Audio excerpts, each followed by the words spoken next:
September 9th, 2014, that's the date of the upcoming iPhone event, the quintessential reset to the world of smartphone technology. What are we going to see in a phone? Will a watch be part of it? Hey everybody, Jeffrey Powers here. Welcome to the 5-minute Geek Smack review over at Geekazine.com and YouTube.com/Geekazine. Think magazine, put in a geek, and you've got Geekazine. I have looked in the mirror every morning and asked myself, if today was the last day of my life, what am I going to do about today? And whenever the answer has been no for too many days in a row, I know I need to change something. That came from the man who helped bring the iPhone into our world, Steve Jobs. It wasn't the first smartphone. They've been around before the iPhone ever even came out. Nonetheless, it was the iPhone that made the smartphone. With Jobs' vision, the first device was both mesmerizing and somewhat confusing. Fast forward to 2014, over 7 years since the first device came out, and people are still clamoring over what Apple is going to do next, even though they don't have the latest cutting-edge features in their phones.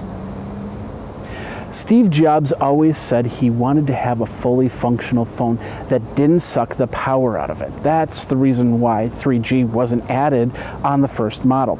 The people wanted speed of 3G, and then of course 4G LTE. Add to that the apps that could take a device from 100% to nothing within no time. And we find this is not as much of an issue anymore, it's just a way of life. So the new iPhone 6 is to be announced on the 9th and probably for sale at the end of the month if they follow the same pattern from the last couple of years. iPhone 6, why is it called that? It's technically the 8th generation iPhone. Last year they split the iPhone into two, so shouldn't it be the 9th iPhone 9 or 6B or whatever? The numbering system was just never that. The original iPhone turned into the iPhone 3G, not the iPhone 2. 3G went to 3GS because of better internet connection, and 4 seemed to be the only iPhone that was truly the generation model. Why don't they just call it the iPhone 8 like it's supposed to be? Either that or get rid of the numbering convention and do what they're doing with Mac OS X.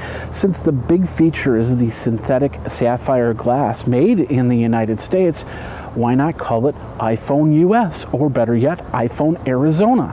I would suggest iPhone Mesa, but unfortunately the city name just doesn't transfer as well and could be a marketing nightmare. Let's talk a little bit about the features of the new version. Rumors suggest two models with two different size screens, 4.7 and 5.5 inches, although the larger screen is rumored to not be either announced or available on the 9th. Maybe it'll get announced a month later when the new versions of iPad come out. Maybe it'll be considered an iPad. NFC is expected to be added. Think of it like Apple AirPlay, but it adds capabilities like pay to touch for mobile payments, wireless charging, and secure touch for login capabilities. The biggest rumor, though, is the synthetic sapphire glass. This will help keep your iPhone from cracking and breaking when it slips in your hand. Sapphire glass has been in previous iPhones, but not to this level of the whole front face. I expect both phones to have an A8 processor, and of course replacing the M7 coprocessor is a device codenamed Phosphorus, probably going to be called M8. The coprocessor is the key to the new wave of wearable technology such as glasses, watches, clothing, and more. It's also rumored that Apple is bumping up the onboard storage to 128 gigabyte iPhone. That could be part of the list, and hopefully they'll retire that 16 gigabyte model, offer 32, 64, and 128. If you're a gamer, the iPhone might not be for you. With only 1 gigabyte of RAM expected on this phone, the graphics might not keep up with like a Sony Xperia or a Samsung S5. The GPU is expected to double the specs of the iPhone 5, but giving it a small amount of RAM might show bottlenecks in faster-paced games. This is one of two things I would have expected Apple to have actually increased. The other is the iPhone's battery. The 5S contained a 1440 milliamp battery, and the new one could go up to 2100 milliamps. Compared to the Galaxy S5 removable battery of 2800 milliamps, you might want to stock up on portable battery chargers if you're using your iPhone.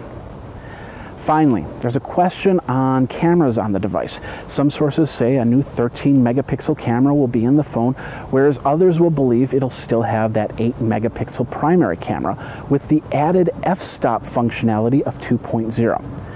The f-stop means that you could be in a pretty dark environment and get a better picture. It could also mean the higher megapixel camera is not as necessary unless you're planning to print out a wall-sized photo of yourself.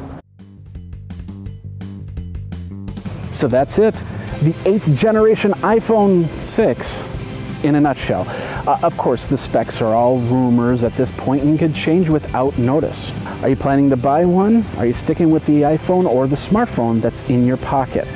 Let me know by twittering me over at Geekazine, Think Magazine, Put in a Geek, or geekazine@gmail.com.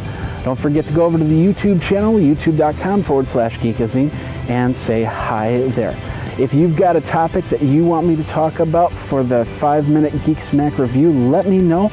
If you've got a product that you want me to review, drop me a line and go from there. Thanks a lot for watching. You guys geek out, and we'll see you next time. Take care.